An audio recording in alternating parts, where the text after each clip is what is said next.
मैं अफसोस के साथ ही कह सकता हूँ जी कि जिसको हमारे अपोनेंट ग्रुप प्रेसिडेंट लेके आए हैं जी आप उनसे कहें अपना प्रोफाइल दें। पहले तो उनको शायद उस प्रोफाइल के लफ्ज़ के मीनिंग का भी नहीं पता होगा कि प्रोफाइल का मतलब क्या है। अगर फैसल अयूब प्रेसिडेंट बना है तो मैं समझता हूँ कि मुझे मलक ज़हीर से, इखलाक भट्ट से, बाकी लोगों से ये पूछना चाहिए कि इसका प्रोफाइल क्या है, क्या इसकी एलिजिबिलिटी है और आपके ग्रुप के क्या पैमाना है कि आप प्रेसिडेंट के कैंडिडेट को इलेक्ट करते हैं और आप डिसाइड करते हैं कि ये हमारा प्रेसिडेंट का कैंडिडेट होगा। इनको ऐसा ही बंदा, इनको पपेट चाहिए जो बंदे की अपना ना विजन हो, ना उसकी सोच हो, ना उसकी कोई मर्जी हो। जो हम कहें वो करे, जैसे हम कहें वैसे चले। इस दफ़ा अल्लाह के फजल से इतना फ़र्क होगा कि ये 27 की बजाय 50 वोटों की भी कोशिश करेंगे बेईमानी करने की, तब भी अल्लाह के फजल से नहीं जीत सकेंगे जी। एक निजी महफिल में मैं शेख नसीम साहब के साथ बैठा हुआ और उनसे मैंने ये सवाल किया कि शेख साहब, आपने इतना बड़ा जुल्म किया है अपने शहर के ऊपर कि आपने 2 साल के लिए ऐसे बंदे को यहाँ पे ला के बिठा दिया है जिसको शायद ये भी नहीं पता कि चैम्बर ऑफ कॉमर्स के प्रेसिडेंट ने करना क्या है और इसकी हैसियत क्या है, उसकी पावर्स क्या है और इसका काम क्या है। तो आपने 2 साल शहर के लिए शहर का बेड़ा गर्क कर दिया ऐसे नाअहल बंदे को बिठा के। तो खुदा की कसम उनका जवाब ये था, नहीं असी 1 साल वास्ते बेड़ा गर्क किया थी, लेकिन अल्लाह ने उदी किस्मत को 2 साल वास्ते बेड़ा गर्क हो गया। हमारी खुशकिस्मती थी कि चीफ सेक्रेटरी साहब कमिश्नर गुजरांवाला रह के गए हुए थे, उनको इस चीज़ का एहसास था, इस शहर की महरूमियों का पता था और ऊपर से हमारे लिए जो लकी साबित हुए वो मोहसिन नकवी साहब हो गए। इन्होंने तो लोगों से जो पैसे इकट्ठे किए हुए हैं मोटरवे लिंक के लिए, वो लोगों से पैसे नहीं लोगों को वापस कर दे। 10 करोड़ के करीब इन्होंने इकट्ठा किया हुआ है। अभी तो हमने इंशाल्लाह बरसदे इक़्तिदार आकर जिन लोगों से उन्होंने पैसे लिए हुए हैं उनको पैसे वापस दिलवाने हैं, जैसे हमने इससे पहले ड्राईपोर्ट के पैसे ही वापस दिलवाए थे लोगों को। मैं बिल्कुल अपने मेंबर्स को अपना मैसेज भी अपना देना चाहता हूं और अपनी रिक्वेस्ट भी रजिस्टर करवाना चाहता हूं। बात यह है कि ये लोग 15 साल से बैठे हुए हैं, बरसरे इक़्तिदार हैं, मुख्तलिफ़ सूरतों में अपने दोस्त को ला के बिठाते रहे हैं, ना अपने रिश्तेदारों से बाहर निकलते हैं, ना अपने दोस्तों से बाहर निकलते हैं, एक इनका महदूद सर्कल है। तो मैं खुदारा आपसे ये रिक्वेस्ट करता हूँ कि आप वोट कास्ट करने से पहले इन चीज़ों को ज़रूर मद्देनज़र रखें कि अगर ये लोग 15 साल में भी बैठकर शहर के लिए नहीं कुछ कर सके तो आने वाले 2-4 सालों में भी ये नहीं कुछ कर सकते। आपको हमारे गुजरांवाला चैम्बर में आप उसकी वेबसाइट खोलने सिर्फ आपको वहाँ पे तस्वीरें नज़र आएंगी, ना कोई पॉलिसी नज़र आएगी, ना कोई प्रोजेक्ट नज़र आएगा और ना ही ऐसी सोच नज़र आएगी कुछ करने की। और जब दूसरे चैम्बर्स आप देखेंगे आपको पता चलेगा कि इस साल में इन्होंने क्या किया है और अभी हो क्या रहा है और अगले 5 सालों में क्या करने जा रहे हैं। यही फ़र्क है जिसकी वजह से हमारा शहर आज तक तरक्की नहीं कर सका। हुक्मरान जो हैं उनको तो बहुत सी ऐसी आसाइशें मुयस्सर हैं कि उनका पेट्रोल फ्री हैं, उनके बिजली के बिल गैस वगैरह के उनको आते ही नहीं है। तो ये सर फिर जो इतना तफावत है, ये जो इतनी बड़ी खलीज है अमीर और गरीब के दरमियान, हुक्मरान और रियाया के दरमियान, तो क्या उन्हें ये नहीं सोचना चाहिए कि वो भी कुछ अपनी अदाओं पे गौर करें। ये बताएं कि ये जो हमारा पिछला ग्रुप है जो बरसरे इक़्तिदार रजीम है, इनके दौर में गुजरांवाला की सनत व हरफत के लिए क्या कुछ किया गया, गुजरांवाला के शहर के लिए क्या किया गया। एक सर्वे के मुताबिक $3 यौमिया कमाने वाले जो लोग हैं, जो लोअर पॉवर्टी लाइन से भी नीचे बेचारे बस रहे हैं, वो 40% हैं हमारी आबादी का हिस्सा। और जो मिडल पॉवर्टी लाइन के नीचे हैं उनकी रेशो जो है वो सर 38 है, यानी 78% लोग तो ऐसे हैं जो पाकिस्तान में 40,000 रुपये पर मंथ से कम कमाते हैं। सिर्फ 22% लोग ऐसे हैं जो 40,000 से ऊपर माहाना कमा रहे हैं। दूसरी जानिब आप हमारे हुक्मरानों के अखराजात देखें, उनका लाइफ स्टाइल देखें।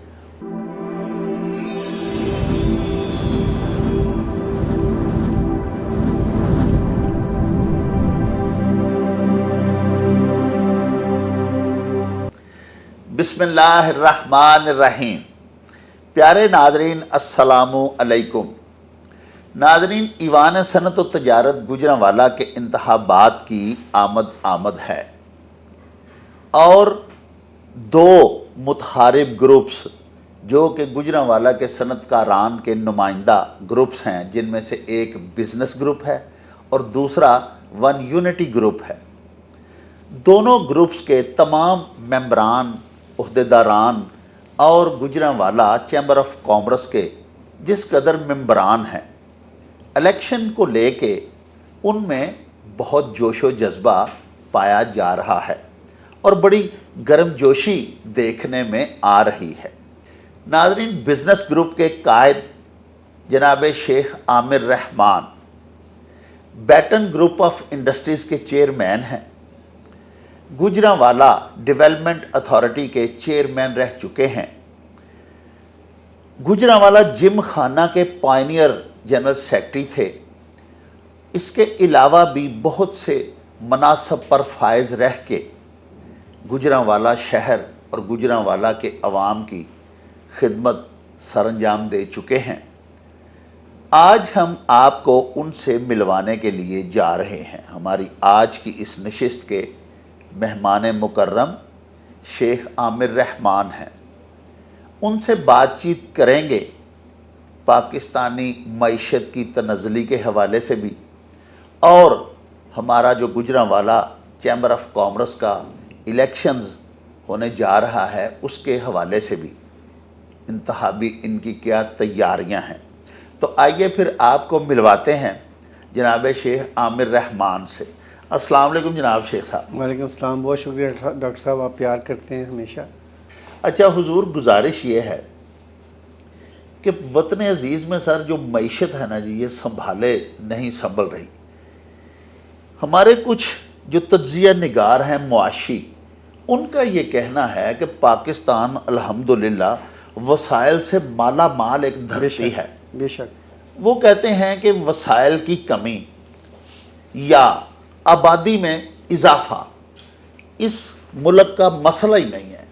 असल मसला ये है कि हमारे जो हुक्मरान हैं, हमारी जो भी क़यादत गुज़श्ता 77 ईयर्स के दौरान हमें मुयस्सर आती रही, उनमें इदराक का फुकदान है। वो ये इस अहल ही नहीं है कि मुल्क की मईशत जो है इसको ठीक कर सकें। तो आप क्या देखते हैं, ये किस जगह पे कमी है? क्यों नहीं हमारा पाकिस्तान जो है सरजमीन ऐसी है कि दरियाओं की यहाँ कमी नहीं, ज़राअत यहाँ की जो है वो मिसाली है दुनिया भर में, सनत व हरफत बड़ी ज़बरदस्त है। आप देखें कि पहले दूसरे अशरे में यूरोप के ममालिक जो थे वो हमसे कर्ज लिया करते थे, और अब हमें क्या हो गया है? बराह करम एक तो इसकी वजह बताएं और दूसरा सर कुछ हल बताएं कि क्या हल होना चाहिए, ये मईशत कैसे संभलेगी। देखें ना, गुजरांवाला की शेख साहब बहुत सी सनतें बंद हो गई हैं। आप चूँकि बिजनेस ग्रुप के कायद भी हैं और इंतखाबी अमल जो है जिसमें आप हिस्सा लेने जा रहे हैं, उसके बाद भी तो आपने गुजरांवाला के सनतकारान की तर्जुमानी करनी है, उनके मसाइल हल करने हैं। तो इस वक्त सबसे बड़ा मसला तो ये है कि शदीद महंगाई है, बिजली के निर्ख इस कदर बढ़ चुके हैं, गैस मुयस्सर नहीं, पाटरी इंडस्ट्री हमारी बंद हो रही है, फर्नीचर इंडस्ट्री जो है उसके बारे में अखबारात में आता है कि 80% वो बंद हो चुकी है, टेक्सटाइल 50% बंद हो रही है। तो ये किस तरफ को जा रही है हमारी मईशत? कोई आपको उम्मीद की किरण नज़र आती है कि इंशाअल्लाह अल्लाह पाक एहसान करेंगे और पाकिस्तान की मईशत का पहिया जो है ये फिर से चल पड़ेगा? आपकी सारी बातों से बड़ा मैं मुतफिक हूँ जी कि जो आपने हकाइक बयान किए पाकिस्तान के लिए, इसकी हिस्ट्री बयान की, वो बिल्कुल ऐसा ही है जी। लेकिन जहाँ तक बात है होप की, होप तो रहनी चाहिए जी, उम्मीद रखनी चाहिए।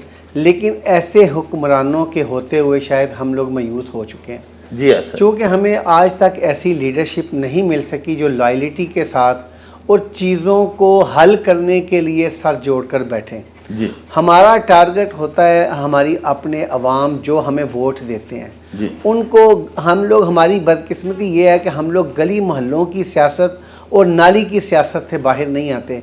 हालांकि जो हमारे MNAs हैं, जो MPAs हैं, वो इसके लिए इलेक्ट नहीं होते जी। उनका काम है ईवान बाला में जाकर कानून साजी करें, लोगों के मसाइल देखें, उसके मुताबिक वहाँ पे जाकर कानून साजी करें। ऐसा। लेकिन हमारी बदकिस्मती ये है कि हम लोग इसको आज तक, हमारे MNS और MPs को यही नहीं आज तक अदराक नहीं हो सका कि हम किस लिए इलेक्ट होते हैं और हमारा काम क्या है। हम लोग रह चुके हैं सिर्फ अपने थाने की सियासत के लिए, कचहरी की सियासत के लिए और जो सड़कें नालियाँ उसकी सियासत, हालांकि उसके लिए बॉडी ही एक बलदियाती स्ट्रक्चर है, सियासत के साथ उसका ताल्लुक नहीं है। एक तो ये एक बेसिक बड़ी वजह है कि जब हम इलेक्ट करते हैं तो हम ये सोचते नहीं है कि इस बंदे का प्रोफाइल क्या है। दूसरा, जो टॉप लीडरशिप होती है जिसने आके इसके ऊपर काम करना है और अपनी पॉलिसीज देनी है, वो हमारी बदकिस्मती ये रही है कि वो ऐसे लोग हादसाती लीडर्स तो बन गए, लेकिन उनका ये प्रोफाइल नहीं रहा कि वो आके इन चीज़ों को निकाल सकें, इस मुआशरत को बेहतर कर सकें, पाकिस्तान के लिए कुछ कर सकें। हाँ, एक लीडर हमें मिले इमरान खान की सूरत में, लेकिन आपको पता है कि उनको भी किसी ना किसी तरह से जकड़ दिया गया। मैं उनके साथ बैठता भी था पहले, उनके आने से, प्राइम मिनिस्टर बनने से पहले बेशुमार दफ़ा हम लोग इकट्ठे बैठे, मीटिंग्स हुई, बातें होती रहीं, लेकिन जो उनके कॉन्सेप्ट थे, जो उनकी सोच थी, जब वो प्राइम मिनिस्टर आके बैठे तो वो यकसर चीज़ें जो थी ना उनके वो कंट्रोल में नहीं रही जो वो करना चाहते थे, जिनकी वजह से हम उनके साथ चले हुए थे, जो हम आइडियलाइज उनको करते थे उनकी बातों से। जब वो प्राइम मिनिस्टर बने तो वो भी कहीं ना कहीं इस तरह कंप्रोमाइज़ हो गए कि उनके पास नशिस्तें पूरी नहीं हैं, गवर्नमेंट बनानी है, उसके साथ ये भी साथ मिल के, ये साथ मिल के, ये साथ मिल के, और उस तरह उनको जब गवर्नमेंट मिली तो वो भी जो करना चाहते थे वो नहीं कर सके। हमारा मसला ही है कि हमें एक तो लीडरशिप देखना पड़ेगी, कंपैरिजन करना पड़ेगा, और हमें ये अब एक पार्टी का शायद अब ये काम ना रहो जिस लहज पे हम लोग पहुंच गए हैं। इसके लिए कंसेंसस के साथ ऑल पार्टीज कॉन्फ्रेंस जो होती है, जो आज तक हमारी होती, हमें देखते तो हैं मीडिया पे, लेकिन प्रोडक्टिव नहीं है।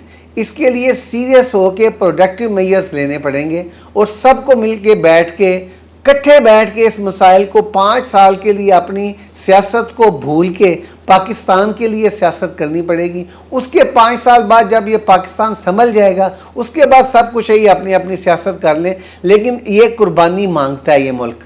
जब तक हम लोग अपने आप को स्टेप बैक नहीं करेंगे और अपने पाकिस्तान के लिए अपने आप को पेश नहीं करेंगे, तब तक ये मसाइल हम लोग बातों में, कागज़ों में हल करते रहेंगे, लेकिन प्रैक्टिकली मुझे नहीं लगता कि ये इस तरह हल हो सकते हैं। एक तो बड़ी खूब आपने बात की कि सियासी इस्तेहकाम जो है वो नागुज़ीर है, वो ज़रूरी है। जब तक सियासी इस्तेहकाम नहीं आएगा वतन में, तब तक तो ये मईशत जो है इसका ये एक बहुत बड़ा फैक्टर ये भी है।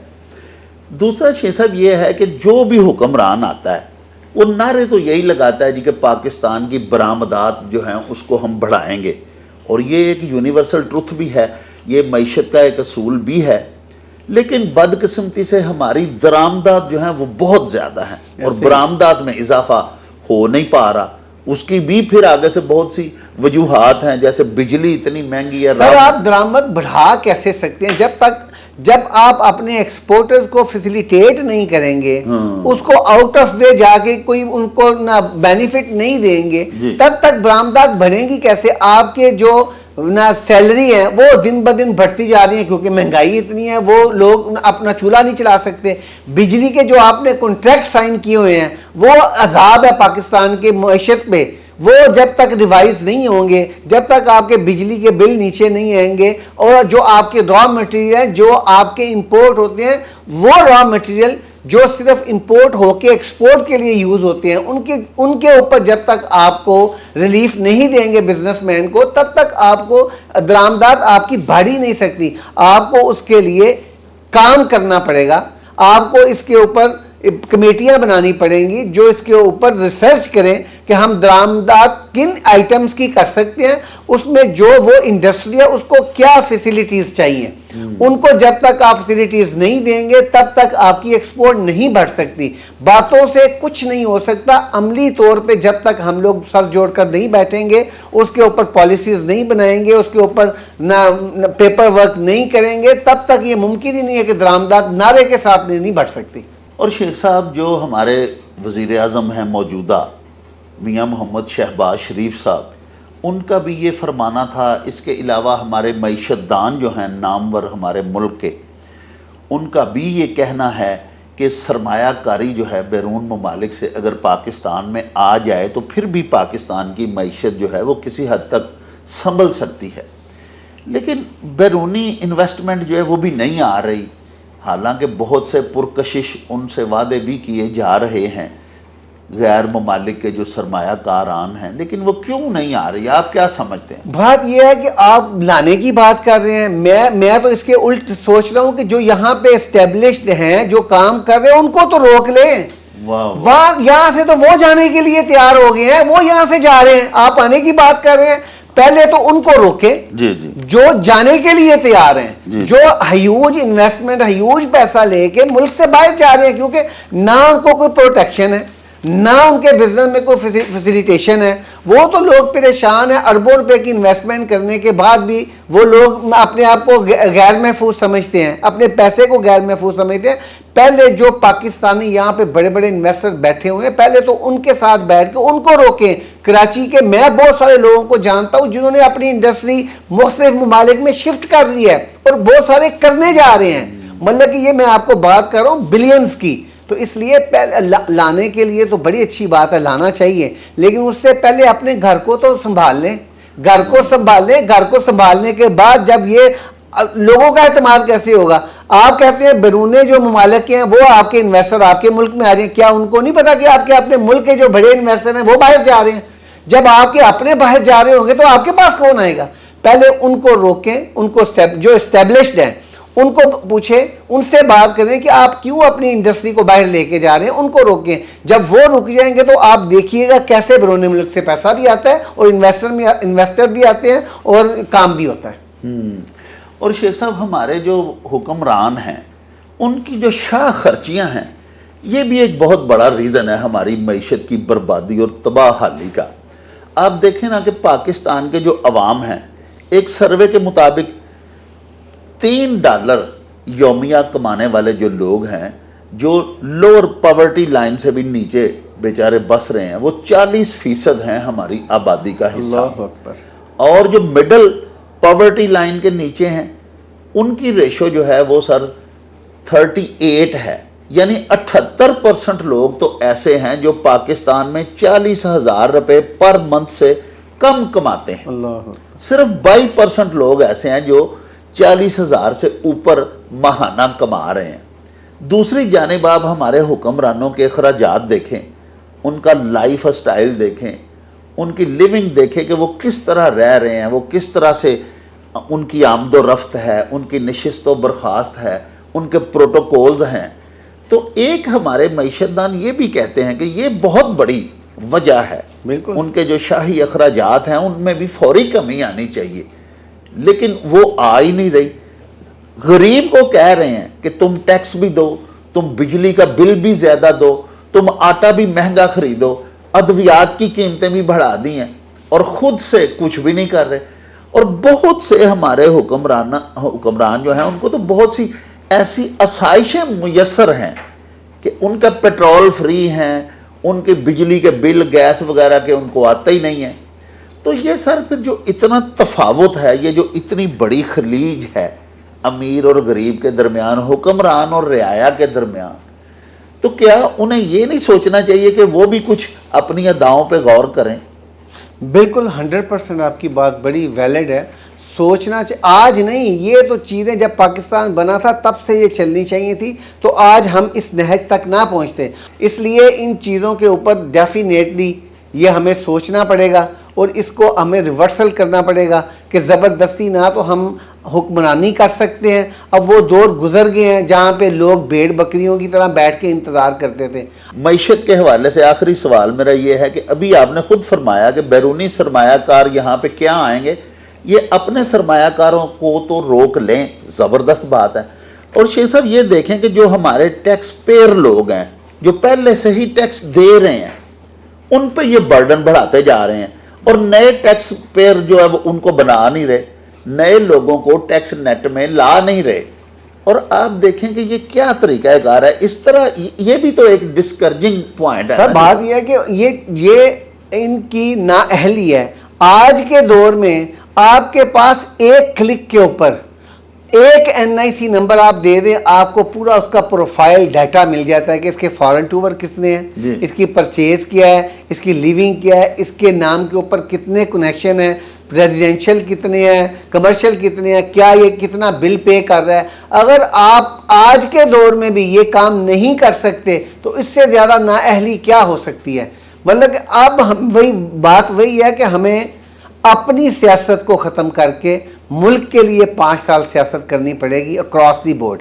जब तक हम ये 5 साल कुर्बानी मुल्क के लिए नहीं देंगे तब तक हमारा ये चेंज नहीं आ सकती। अब आपके पास एक क्लिक के ऊपर प्रोफाइल मौजूद है, आप उसके मुताबिक बिजली के बिल के ऊपर, मैं कहता हूँ जी मेरे घर का बिजली का बिल 50,000 है ना, वहाँ से असेस हो जाता है कि मेरी इनकम क्या है, मेरे उसके ऊपर लग सकता है न टैक्स लग सकता है, मेरे ऑफिस का बिल है उसके ऊपर टैक्स लग सकता है, मेरी इंडस्ट्री है, मेरी इंडस्ट्री का अगर 1 करोड़ का बिजली का बिल है और मैं अगर शो कर रहा हूँ कि मेरी सेल ही 10 लाख की है, तो अब कौन सी हिडन बात रह गई है। अब तो बड़ी आसानी है, इसलिए अब इसके ऊपर सीरियस काम करना पड़ेगा और गरीबों के ऊपर जो डायरेक्ट टैक्स लगा के तो महंगाई की सूरत में हम बैठा रहे हैं उसको विड्रा करना पड़ेगा, और जो इंडस्ट्री और जो बड़े ट्रेडर्स हैं उसके ऊपर प्रॉपर उनकी टर्नओवर के ऊपर टैक्स लगाना पड़ेगा, और जो सेल्स हैं उनको वॉच करना पड़ेगा। तो फिर ही ये सारी चीज़ें जो आप कह रहे हैं, ये तब ही ये सारी चीज़ें रिकवर हो सकती हैं,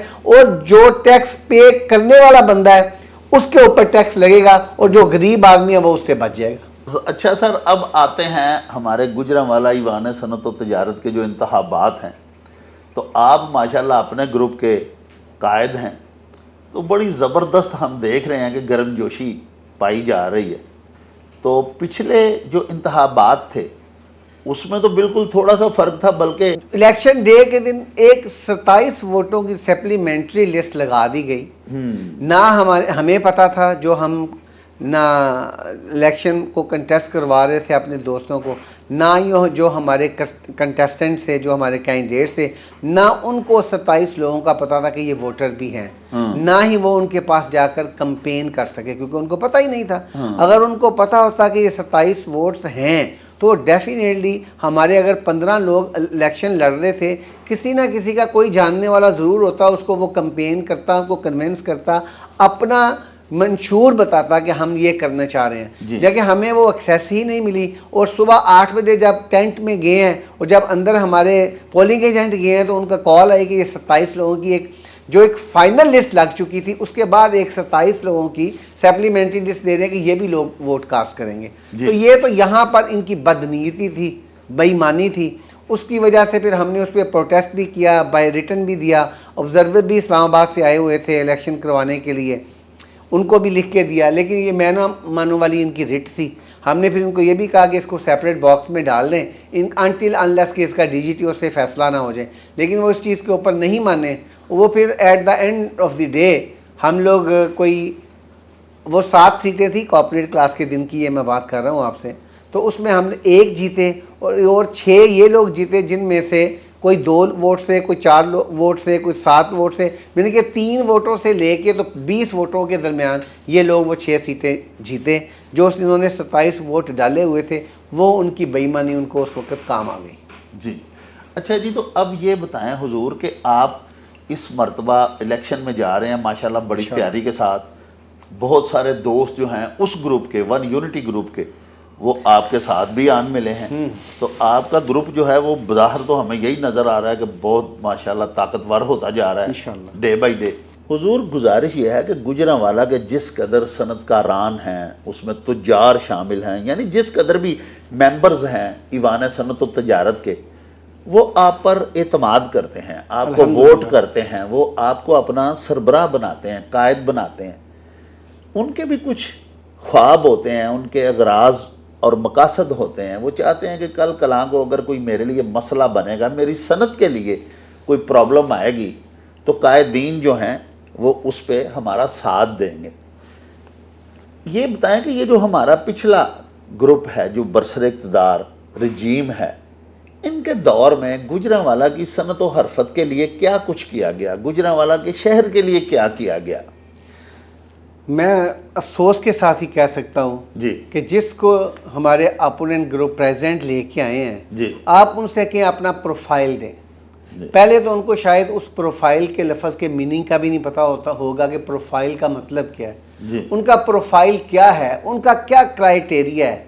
अगर फैसल अयूब प्रेसिडेंट बना है तो मैं समझता हूँ कि मुझे मलक ज़हीर से, इखलाक भट्ट से, बाकी लोगों से ये पूछना चाहिए कि इसका प्रोफाइल क्या है, क्या इसकी एलिजिबिलिटी है और आपके ग्रुप के क्या पैमाना है कि आप प्रेसिडेंट के कैंडिडेट को इलेक्ट करते हैं और आप डिसाइड करते हैं कि ये हमारा प्रेसिडेंट का कैंडिडेट होगा। एक निजी महफिल में मैं शेख नसीम साहब के साथ बैठा हुआ और उनसे मैंने ये सवाल किया कि शेख साहब, आपने इतना बड़ा जुल्म किया है अपने शहर के ऊपर कि आपने 2 साल के लिए ऐसे बंदे को यहाँ पे ला के बिठा दिया है जिसको शायद ये भी नहीं पता कि चैम्बर ऑफ कॉमर्स के प्रेसिडेंट ने करना क्या है और इसकी हैसियत क्या है और इसकी पावर्स क्या है और इसका काम क्या है। तो आपने 2 साल शहर के लिए शहर का बेड़ा गर्क कर दिया ऐसे नाअहल बंदे को बिठा के। तो खुदा की कसम उनका जवाब ये था, नहीं असी 1 साल वास्ते बेड़ा गर्क किया थी, लेकिन अल्लाह ने ओदी किस्मत को 2 साल वास्ते बेड़ा गर्क हो गया। यानी कि जो बंदे लाने वाले हैं वो ये अल्फाज कह रहे हैं उसके लिए। तो आप अंदाजा करें कि जो ऐसे आप लोगों को ला के प्रेसिडेंट चैम्बर की सीट पे बिठा देंगे तो आपकी सीरियसनेस क्या होगी शहर के लिए। उनको क्या चाहिए, उनको यही चाहिए, फैसल अयूब भी उनको चाहिए, क्योंकि फैसल अयूब के सामने जब कोई लेटर जाएगा साइन करने के लिए एज ए प्रेसिडेंट तो उसको तो पता ही नहीं लिखा क्या हुआ है।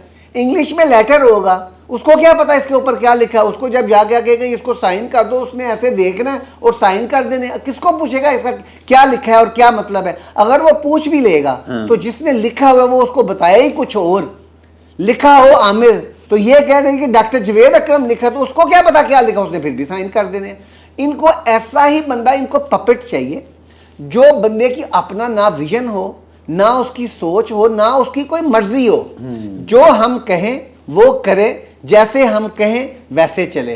तो ये अब ऐसे बंदे को जब आपके ला के बिठा देंगे अनपढ़ को, तो उससे क्या एक्सपेक्ट करेंगे कि वो फैसल सैनिटरी फिटिंग को रिप्रेजेंट करेगा, वो मास्टर सैनिटरी को यहाँ पे बैठ के रिप्रेजेंट करेगा, वो क्या आपका केस लड़ेगा, एफबीआर के चेयरमैन के साथ जाके आपके लिए क्या फाइट करेगा वहां पे जाके, जिसको ये ही नहीं पता कि एफबीआर के चेयरमैन के पास जाके मैंने मांगना क्या है और ये दे क्या सकता है। अगर कलेक्टर के पास जा रहा है, कस्टम कलेक्टर के पास जाके उसको क्या पता, वो जाके कहता है कि बस मैं आ गया और मेरे साथी गल करेंगे।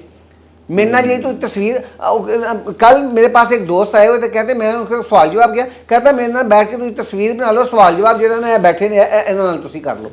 अब ऐसे बंदे से आप कहते हैं कि क्या ये शहर के लिए करेंगे। ये तो अफसोस है, ये बदला ले रहे हैं लोगों से जो हमारे वोटर्स हैं, जिन्होंने हमें माशाल्लाह वोट दिए थे। और इंशाल्लाह इस दफ़ा अल्लाह के फजल से इतना फ़र्क होगा कि ये 27 की बजाय 50 वोटों की भी कोशिश करेंगे बेईमानी करने की, तब भी अल्लाह के फजल से नहीं जीत सकेंगे।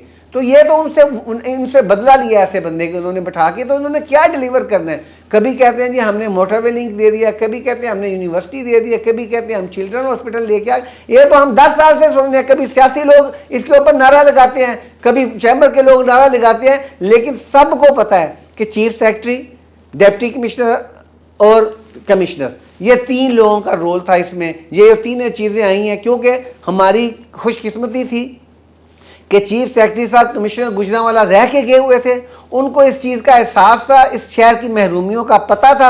और ऊपर से हमारे लिए जो लकी साबित हुए वो मोहसिन नकवी साहब हो गए। उन्होंने आके पूरा इसके ऊपर फोकस किया, इस शहर के ऊपर, और उन्होंने ये तीनों काम कर दिए। अब जो मर्जी ढोल गले में डाल के बजाता रहे, लेकिन लोग इतने बेवकूफ़ नहीं है कि उन लोगों को पता ना हो। इन्होंने तो लोगों से जो पैसे इकट्ठे किए हुए हैं मोटरवे लिंक के लिए, वो लोगों से पैसे नहीं लोगों को वापस कर दे। 10 करोड़ के करीब इन्होंने इकट्ठा किया हुआ है। अभी तो हमने इंशाल्लाह बरसदे इक़्तिदार आकर जिन लोगों से उन्होंने पैसे लिए हुए हैं उनको पैसे वापस दिलवाने हैं, जैसे हमने इससे पहले ड्राईपोर्ट के पैसे ही वापस दिलवाए थे लोगों को। तो ये ना है लोग, इन्होंने क्या करना है। बस दुआ करें अल्लाह से इनसे जान छूटे, कोई अहल लोग आएँ और आके हमारे भी, जैसे आज हम सियालकोट चैम्बर के रेफरेंस देते हैं, उसको आइडियलाइज करते हैं, को 5-10 सालों में हमारा शहर भी इस पोजीशन में आए कि लोग हमारा भी रेफरेंस दे सकें। अभी आपने बात की सियालकोट चैम्बर की, चलें अभी अगर अल्लाह पाक आपको मौका देता है और आप आ जाते हैं इंशाल्लाह चैम्बर ऑफ कॉमर्स के, आपका जो ग्रुप है, आप अपना वहाँ पे काबीना बनाते हैं, आपके अहदेदारान बैठ जाते हैं, चैम्बर आपके सुपुर्द अल्लाह पाक कर देते हैं, तो फिर आप क्या तकलीद करेंगे सियालकोट चैम्बर ऑफ कॉमर्स की? देखिए, बात यह है कि अल्लाह ताला जब हमें मौका देगा तो हम लोग अपनी एक, पहले तो हमारा थिंक टैंक है जो ऑलरेडी वर्किंग कर रहा है। हमारा थिंक टैंक ऑलरेडी डिसाइडेड है 8-10 लोगों का, जो हम लोगों ने प्लान कर रहे हैं कि अल्लाह ताला अगर हमें मौका देता है हमने कहाँ से स्टार्ट करना है और किस डायरेक्शन के लिए जाना है। देखिए, ये काम 1-2 सालों का नहीं होता, इसके लिए कई साल लगते हैं, लेकिन आपकी डायरेक्शन से लोगों को पता चल जाएगा कि इनकी सोच क्या है और ये करना क्या चाहते हैं। इंशाल्लाह जब जीतेंगे और 2 साल बाद जब दोबारा हम आएंगे इलेक्शन में, तो 2 साल का हम रोड मैप लोगों को लेके चलेंगे और लोगों को बताएंगे कि हमने डे 1 से ये काम स्टार्ट किया है और इस डायरेक्शन में जा रहे हैं और यहाँ तक पहुँचे हैं और आगे इतना टाइम लगेगा इसको कंप्लीट करने के लिए। बात यह कि आपने प्रोजेक्ट देने होते हैं, उसके ऊपर इम्प्लीमेंट करना है। गवर्नमेंट के साथ मिलके आपके जो ऑफिस बेरर्स बैठे हैं, आपके वो लोग एलिजिबल होने चाहिए जो कॉरेस्पेंडेंस करें, लोगों के साथ डायलॉग करें, गवर्नमेंट के साथ डायलॉग करें, और आपका एक जो ग्रुप है उसकी एक पॉलिसी होनी चाहिए जो आके वहाँ पे बैठ के लोग उसको इम्प्लीमेंट करें और उसको कंटिन्यू करें, चलते जाएं। ना कि मैं जाऊँ, मुझे अपना लेटर चाहिए, जब मैं को चल भाई प्रेसिडेंट मेरे नाल चल, मैं ना कमिश्नर एफबीआर पे जाना तो मेरे साथ चलो, बस जाके वहाँ पे जाके बिठा दे कि रोहित चैम्बर ऑफ कॉमर्स का सदर मेरे साथ आया है, उसको साके बिठा दें, वो चाय बिस्किट पिए और अब मैं बैठ के वहाँ पे अपने काम निकलवाता रहूँ। ये काम रुकना चाहिए। ये इंशाल्लाह इसको रोकने के लिए हमने ये चैलेंज लिया हुआ है, इसको रोकेंगे और शायद हर बिजनेसमैन, खा वो ट्रेडर है खा वो इंडस्ट्रियल है, उसको इतनी रिस्पेक्ट मिलनी चाहिए और उसको प्रोटेक्शन मिलनी चाहिए कि वो हर बंदे की एक्सेस में प्रेसिडेंट चैम्बर हो, ना कि खाली 2-3 लोग अपने ज़ाती मफाद के लिए को इस्तेमाल करते रहे। तो ये बहुत सारी चीज़ें जो हमारा थिंक टैंक बैठ के इसकी पॉलिसीज़ भी बना रहा है और अपना जो रोड मैप है उसको भी फाइनल कर रहा है कि अल्लाह करे कि हमें इसकी ना इक़्तिदार मिले तो हम लोगों को इंशाल्लाह बताएंगे कि चैम्बर ऑफ कॉमर्स शहर और ना बिज़नेस कम्युनिटी के लिए कितना बड़ा एसेट और कितना बड़ा दफ्तर है और कितना बड़ा इनकी चट्टान है इनके लिए। ना जो भी अदारा उनके साथ ज़्यादती करे, चैम्बर ऑफ कॉमर्स का क्या काम है, ये तब लोगों को पता चलेगा जब आम आदमी की एक्सेस, जिस तरह आसिम मनीस ने 2018 में हर बंदे के लिए दरवाजे खोले थे और हर बंदे को, चाहे वो ट्रेडर था, इंडस्ट्रियलिस्ट था, खड़े होके मिलता था और ख़ुद उसके काम के लिए जाता था सेक्रेटरी के पास और अपने स्टाफ के पास। इंशाल्लाह ऐसे ही दोस्त आएंगे और ऐसे ही लोगों को महसूस होगा कि उनका अपने घर में आ गए हैं, अपने ही ऑफिस में आ गए हैं।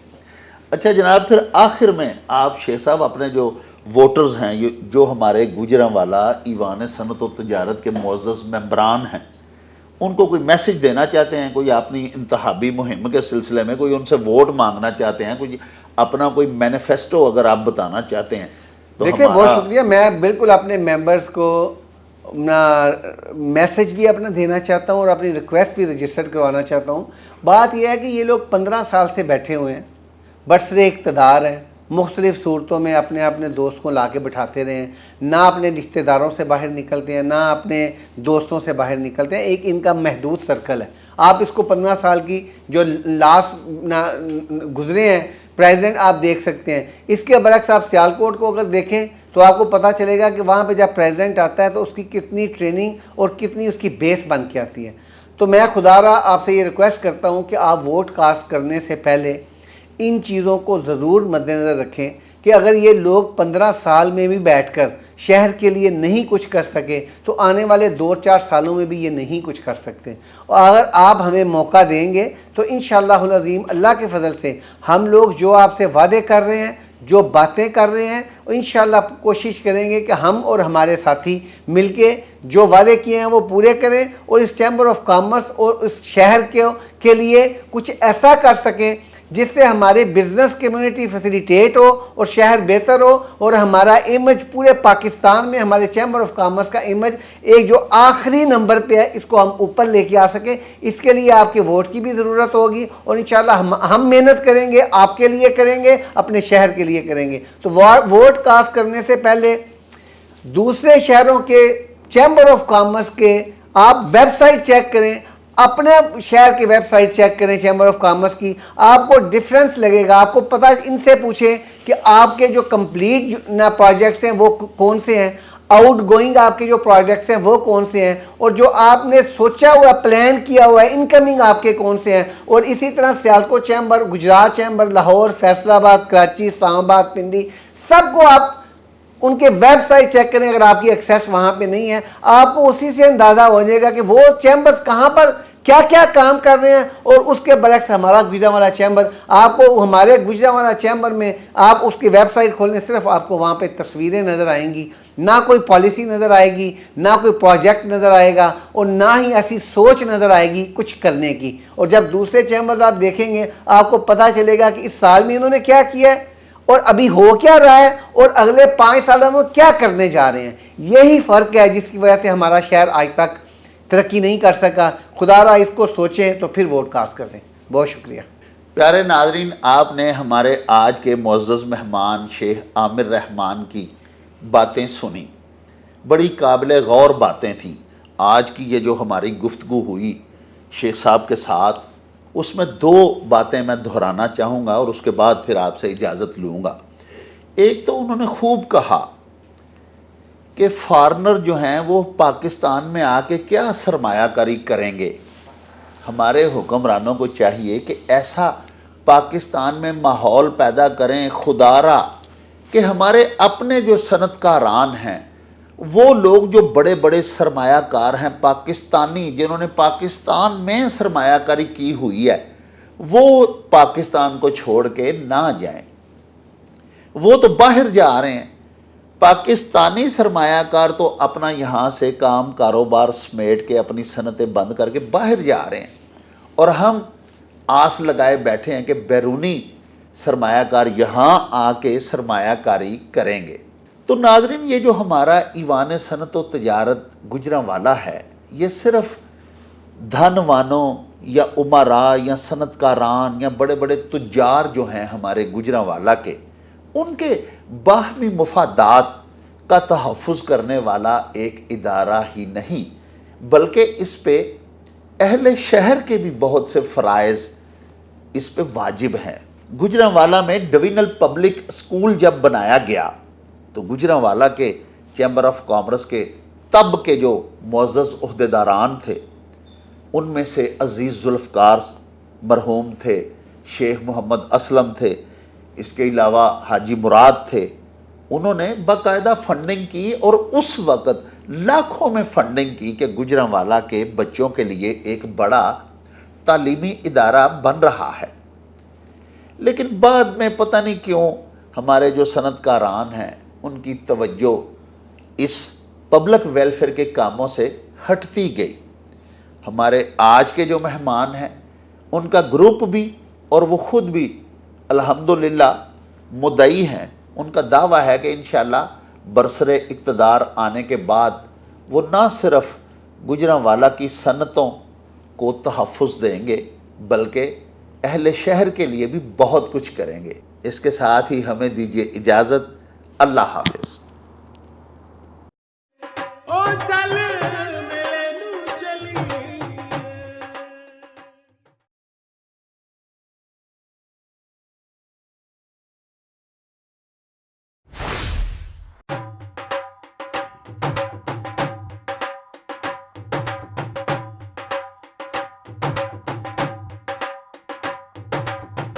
रौनक हो जाऊं चट में चल मेले नू चलिए,